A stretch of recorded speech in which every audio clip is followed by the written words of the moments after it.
Accident investigation کے دوران پوچھا گیا سوال نمبر 13 کہ کیا ورک پلیس لے آؤٹ یعنی کام کرنے کی جگہ از خود ہی حادثے کی ذمہ دار ہے؟ اگر ہے تو کیسے؟ دوستو احباب، جہاں کام ہوتا ہے ایکسیڈنٹ بھی وہیں ہوتا ہے، اور ہوتا بھی انہی چیزوں سے ہے جو کام کے لیے یا کام کے دوران استعمال ہونے والی ہوتی ہیں۔ مثال کے طور پر تیز دھار والی چیز کٹ لگنے کا سبب بن سکتی ہے اور نتیجہ زخم اور خون کی صورت میں آ سکتا ہے۔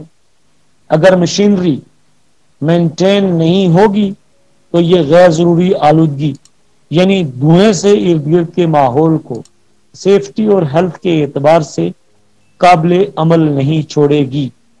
بجلی کی ننگی تار سے کرنٹ لگ سکتا ہے، آگ لگ سکتی ہے۔ اگر ورک پلیس کی لے آؤٹ ٹھیک نہیں ہوگی تو پلانٹس کی موومنٹ میں مشکل پیش آئے گی، پیڈسٹرین کے لیے گزرنا محفوظ نہیں رہے گا۔ اس لیے ایکسیڈنٹ انویسٹیگیشن کے دوران ورک پلیس لے آؤٹ کا مفصل جائزہ لینا آپ کے لیے بہت سے اندیشوں اور سوالوں کا جواب بن سکتا ہے۔ اگر آپ کو اپنے کاز تک پہنچنے کی فکر ہوگی یا پھر اپنی ذمہ داری اور اس کی بجاوری کے مثبت پہلوؤں کی معلومات ہوگی۔ حادثے کی تحقیقات کے دوران پوچھا گیا سوال نمبر 14 کیا حادثہ کسی مٹیریل یا آبجیکٹ کی جسمانی ساخت کی وجہ سے پیش آیا ہے؟ مثال کے طور پر مینول ہینڈلنگ کے دوران کسی بھاری اور عجیب و غریب ڈیزائن کے مٹیریل کو ہینڈل کرنا، جیسا کہ زہریلا کیمیکل یا پھر تیز دھار والی کوئی چیز، کوئی ایسا سامان جو آپ کے ویژن یعنی آپ اس کو اٹھانے کے بعد اپنا راستہ نہیں دیکھ سکتے۔ کسی سامان کا ٹوٹ جانا اور ٹوٹ کر گر جانا حادثے کا سبب بن سکتا ہے۔ آپ نے اس بات کی بھی کھوج لگانی ہے کہ کیا حادثہ پلانٹ یا اکوپمنٹ کی مال فنکشننگ کی وجہ سے پیش آیا۔ اس میں جو سب سے ضروری پہلو نظر میں رکھنے کی ضرورت ہوتی ہے وہ ہوتے ہیں ایگنامک ایشوز۔ کیا آپریٹر اور مشین کے درمیان دوستانہ ماحول استوار ہے یا نہیں؟ اگر آپ ایگنامکس کو اچھی طرح سمجھنا چاہتے ہیں تو پلیز اسکرین پر نظر آنے والے لنک پر کلک کر دیں تاکہ آپ ڈیٹیل سے اس ٹاپک کو ان ڈیپتھ جان سکیں۔ حادثے کی تحقیقات کے دوران پوچھا گیا سوال نمبر 16 کیا حادثے میں زخمی یا بیمار ہونے والوں کے پاس مناسب حفاظتی سامان یعنی سیفٹی اکوپمنٹ موجود تھا؟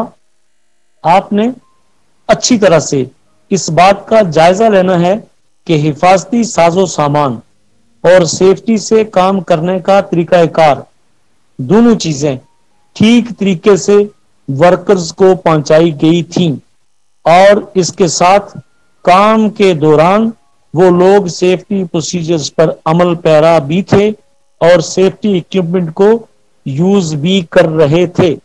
ان کے پاس پرسنل پروٹیکٹیو اکوپمنٹ موجود تھا اور زیر استعمال تھا۔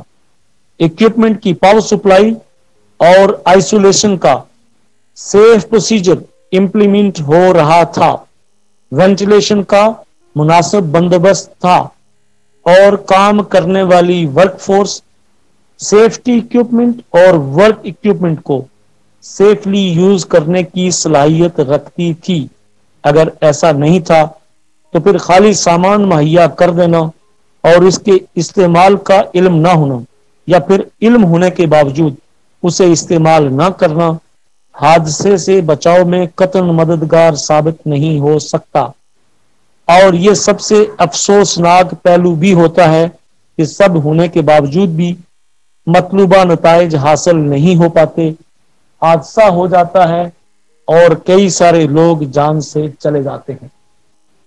دوستو احباب، ہم نے 16 مختلف سوالات میں مختلف انداز سے معلومات تک رسائی کی کوشش کی ہے کہ جن کی وجہ سے یہ حادثہ پیش آ سکتا ہے، لیکن ممکن ہے کہ حادثے کی ریزن اس کے علاوہ بھی کوئی ہو۔ مثال کے طور پر ایکسیڈنٹ کام کرنے والوں کے مابین تصادم، اختلافات یا کسی غلط فہمی کا نتیجہ بھی ہو سکتا ہے۔ حادثے کا سبب موسمی حالات بھی ہو سکتے ہیں، جیسا کہ دھند یا پھر تیز بارش یا سنو فال۔ حادثہ کسی غیر ضروری شخص کی بیجا اور غیر ضروری مداخلت سے بھی پیش آ سکتا ہے۔ حادثہ کسی ورکر کو سائٹ پر پلانٹ کی تعلیم دیتے ہوئے کہ مشینری کیسے چلتی ہے، اسے کیسے استعمال کیا جاتا ہے۔ بعض لوگ اپنے ساتھ والوں کو پلانٹس کی تربیت دیتے ہیں۔ حادثے کا سبب لائیو سائٹ پر چلتے ہوئے اکوپمنٹ کے ساتھ تعلیم دینا بھی ہو سکتا ہے۔ حادثے کا سبب کوئی ڈیفیکٹو مشین یا اکوپمنٹ بھی ہو سکتا ہے۔ حادثہ کسی تخریب کاری کا نتیجہ بھی ہو سکتا ہے، یا پھر ہو سکتا ہے کہ ایکسیڈنٹ جان بوجھ کر کسی کو سبق دینے کے لیے کروایا گیا ہو۔ دوستو احباب، ہم نے کوشش کی کہ ہم کسی طریقے سے معلومات کو اکٹھا کر سکیں۔ ہم نے بہت سارے سوالات اٹھائے۔ یہ سوالات ان لوگوں سے متعلقہ ہیں جائے حادثہ پر کام کرتے پائے گئے، جو زخمی ہوئے، جو کام کر رہے تھے، جو کام کروا رہے تھے، جو ان کے نگران تھے، جو ان کے مینیجرز تھے۔ یہ ان سے پوچھے گئے سوالات اور ان کے جوابات تھے۔ آپ اچھی طرح جانتے ہیں اور سمجھ سکتے ہیں کہ کوئی انجینئر اس لیے انجینئر نہیں بنتا کہ وہ ایک پروجیکٹ میں کسی حادثے کا شکار ہو کر اپنی جان گنوا بیٹھے، یا اس کے کام کی وجہ سے دوسرے لوگ اپنی جان سے ہاتھ دھو بیٹھے۔ کوئی شخص دیار غیر اس لیے نہیں جاتا کہ کسی روز اس کے گھر والوں کو اس کی حادثاتی موت کی خبر پہنچے اور وہ ایک بکسے میں بند اور زخموں سے چور اپنے گھر کی دہلیز پر پہنچے اور پھر چند لمحوں کے بعد اسے دفن کر دیا جائے۔ میں، آپ اور ہم سب کچھ بننا چاہتے ہیں، کچھ کرنا چاہتے ہیں۔ ہم عزت، ترقی اور خوشحالی کی نوید سننا چاہتے ہیں، لیکن دوسری طرف ایک حادثہ چند اشخاص کی جان نہیں لیتا، بہت ساری فیملیز کو عمر بھر کے لیے حالات کے رحم و کرم پر چھوڑ کر رخصت ہو جاتا ہے، اور پھر یہ بے درد زمانہ ہوتا ہے، اس کے دھکے ہوتے ہیں اور ہماری برداشت کے پیمانوں کا امتحان ہوتا ہے۔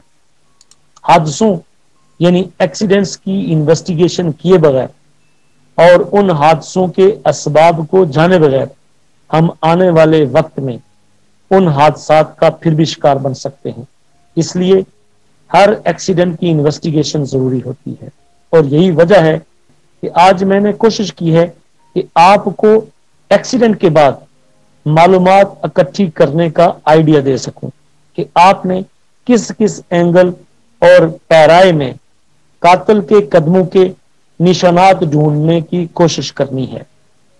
یاد رکھیے، سیفٹی پروفیشنل پولیس آفیسر اور ایک جسٹس کی طرح با اختیار نہیں ہوتا، مگر اسے عام حالات میں ایکسیڈنٹ انویسٹیگیشن کے دوران بے حد اہمیت دی جاتی ہے، اور بلا شبہ سیفٹی سٹاف کو اس قابل ضرور ہونا چاہیے کہ وہ درست معلومات کو اکٹھا کر سکیں، تاکہ جب اس معلومات کو اینالائز یعنی اس کا تجزیہ کرنے کا موقع آئے تو شواہد بالکل واضح اور غیر مبہم ہوں، جو ایک انویسٹیگیٹر کو ٹھیک سمت کی طرف لے جانے کا اندیا دے سکیں، اور وہ بآسانی حقائق اور سچ کی کھوج لگانے کا فریضہ انجام دے سکے۔ آج کے لیے بس اتنا ہی۔